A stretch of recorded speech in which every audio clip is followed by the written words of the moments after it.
आपला ग्रीन पॉईंटचे product organic खतं वापरल्यामुळं 2 महिने इथं गुडघ्याएवढं पाणी असताना सुद्धा ऊसाला कुठल्या प्रकारचा रोग नाही किंवा पिवळटपणा नाही किंवा कुठलाही त्याला कमजोरी आलं नाही. तर हेच विषय आहे. आज तारीख आहे 24 ऑक्टोबर 2025 आहे. म्हणजे 11 महिन्याचा ऊस आहे.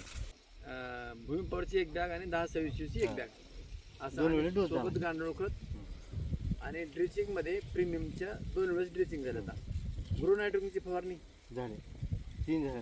ग्रो नायट्रोकिंगच्या 3 फवारण्या झाल्या तर ऊस लहान असताना.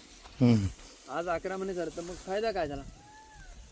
त्याच्यामध्ये हाईट पण वाढलेली आहे. हां आणि कांड पण मोठं मोठं झाड आहे. हां त्याच्यानंतर ऊस असं ऊसाचे कांडे किती आहेत सध्या?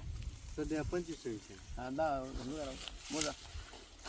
1 2 3 4 5 6 7 8 9 10 11 12 13 14 15 16 17 18 19 20 21 22 23 24 25 26 27 28 29 जवळजवळ 29 कांड्यावर ऊस गेलेला आहे. 29 कांड्यावर ऊस आहे. 11 महिने झाले तर कुठल्याही पिकाचं उत्पादन वाढवण्यासाठी ग्रीन प्लॅनेट कंपनीचे खतं 1 एकरला 2 एकरला 4 एकरला आपण स्टेप बाय स्टेप रासायनिक खत 50%, 60%, 70% कमी करत आपण प्रोडक्ट वापरावं. मी खात्री देईन आपल्याला ग्रीन पॉईंटचे प्रोडक्ट आपण एक बार वापरायला सुरू केलात तर जिंदगी वापरत चाल एवढी मी खात्री देतो. कारण आम्हाला 14 वर्षापासून वापरतो आम्ही.